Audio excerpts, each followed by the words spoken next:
அடுத்தது இந்த மேரி பிஸ்கெட் வச்சு இந்த கருப்பட்டி பேஸ்ட்டு, அப்புறம் நம்ம முன்னாடி தேவையான பொருட்களில் காட்டின விப்பிங் க்ரீம், பட்டர், சுகர் மூணுத்தையும் சேர்த்து கொக்கோ பவுடர் எல்லாம் சேர்த்து பீட் பண்ணி வச்சுருக்கேன். இப்போ வந்து இந்த பிஸ்கெட்டை பாலில் நம்ம முன்னாடி அதே சேம் மெத்தட், அந்த பிஸ்கெட்டுக்கு செய்ய வேண்டிய அதே பால், காஃபி தூள், அந்த அந்த கலவையில் நம்ம இதை டிப் பண்ணி பிஸ்கெட்டை அடுக்கணும்.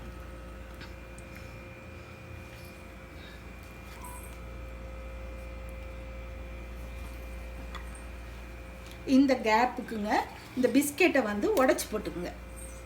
நம்ம ஃபுல் பிஸ்கெட்டை அங்கே அந்த கேப்பில் போட முடியாது.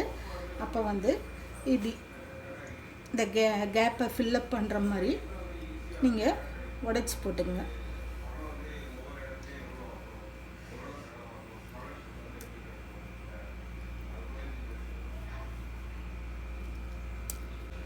இந்த க்ரீமை வந்து இதில்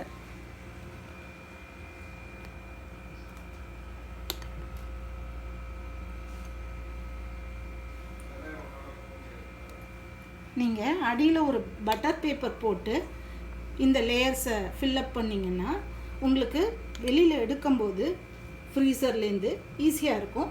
நான் இப்போ என்கிட்ட பட்டர் பேப்பர் இல்லாததுனால நான் வைக்கல.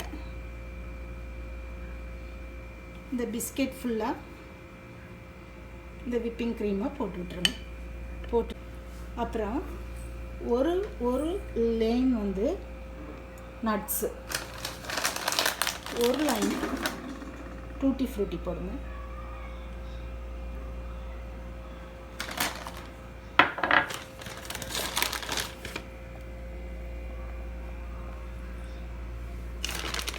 திரும்பி ஒரு லைன் நட்ஸ்.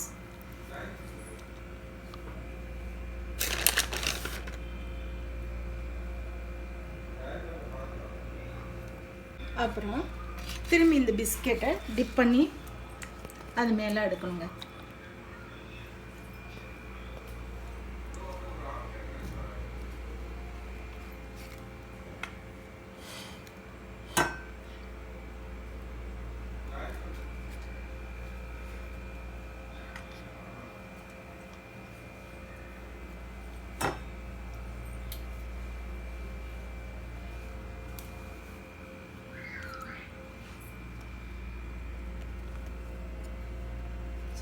கருப்பட்டி மிட்டாய் எடுத்து வைக்கும்போது அதில் எனக்கு கொஞ்சம் பேஸ்ட்டு எக்ஸஸாக இருந்தது.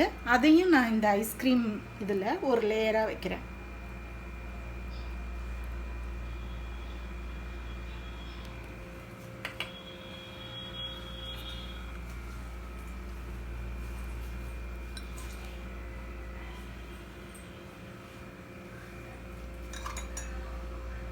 இதுக்கு மேலே திரும்பி அந்த பிஸ்கெட்டை டிப் பண்ணி அடுக்கணுங்க.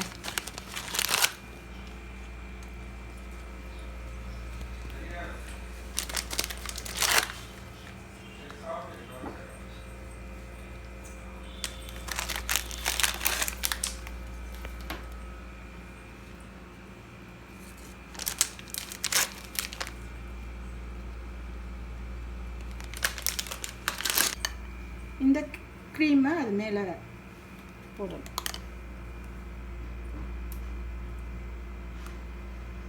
பேலன்ஸ் இருந்த விப்பிங் க்ரீமை அதில் போட்டுட்டு நம்ம ஈவனாக ஸ்ப்ரெட் பண்ணி விடணுங்க. அந்த பிஸ்கெட் தெரியாத அளவு ஈவனாக பேப்பர் போட்டுக்கிட்டிங்கன்னா நீங்கள் ஃப்ரீசரில் வச்சு எடுக்கும்போது உங்களுக்கு நீட்டாக வெளில அந்த ஷேப் கிடைக்கும். உங்களுக்கு நான் இதில் பட்டர் பேப்பர் போடலைங்க. மேலே நம்ம எப்போதும் போல தாங்க ஐஸ்கிரீமுக்கு நம்ம டெக்கரேட் பண்ணுவோம்ல, அதே மாதிரி தான். இல்லை நம்ம சாக்லேட் துருவல் இருந்தாலும் போட்டுக்கலாம், எது வேணாலும் போட்டுக்கலாம்ப்பா. டூட்டி ஃப்ரூட்டி போட்டுக்கலாம், செரிஸ் போட்டுக்கலாம், இல்லை ஃப்ரூட்ஸ் இருந்தால் கூட பனானா, ஆப்பிள் அதை மாதிரி. இப்போ உங்களுக்கு மேங்கோ சீசனு, மேங்கோவை கூட நீங்கள் இதில் ஸ்லைஸ் பண்ணி மேலே வச்சுக்கலாம். நல்லாயிருக்கும். ஃப்ரூட்ஸோட ஐஸ்கிரீம் சாப்பிடும்போது உங்களுக்கு இன்னும் நல்லாயிருக்கும்.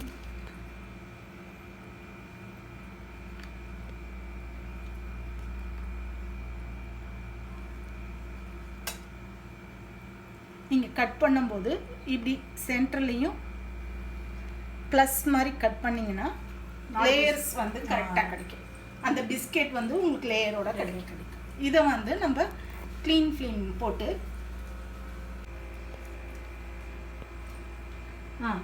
ஐஸ்கிரீமும் பண்ணியாச்சுப்பா. மேரி பிஸ்கெட்டு, அந்த கருப்பட்டி மிட்டாய், ஒரு லேயர் வச்சு Marie biscuit, nuts, tutti frutti எல்லாம் வச்சு ஒரு ஐஸ்கிரீம் பண்ணியாச்சு. அப்புறம் சாக்லேட் முடிச்சாச்சு. எவ்வளோ நேரம் ஃப்ரீஸ்? இதில் வந்து இது ஓவர் நைட் இருந்தாலும் நல்லாயிருக்கும், இல்லை மினிமம் 8 hours வைக்கணும் ஃப்ரிட்ஜில், இதில் ஃப்ரீசரில் வைக்கணும். அப்போ தான் அது மேலே நல்லா ஏர்டைட் பாக்ஸை நல்லா ஒரு அலுமினியம் ஃபாயிலோ இல்லை மேலே மூடி போட்டோ ஏர் டைட்டாக மூடி வைக்கணும், இல்லாட்டி கிறிஸ்டல் ஃபார்ம் ஆகும்.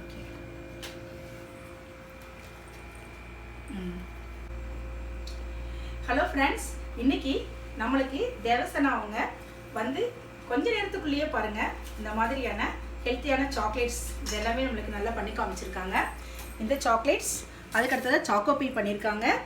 அடுத்ததாக நம்மளுக்கு ஐஸ்கிரீம் இதுவும் வந்து பண்ணியிருக்காங்க.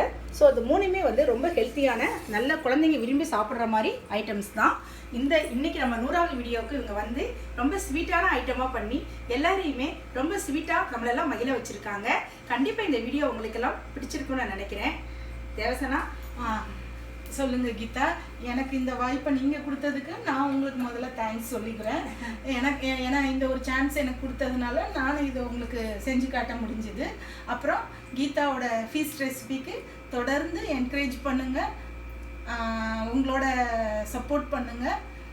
எனக்கும் உங்களுக்கு இது செஞ்சு காட்டினதுக்கு வாய்ப்பு கொடுத்த கீதாவுக்கும் உங்களுக்கு ரொம்ப நன்றி. நன்றி, வணக்கம்.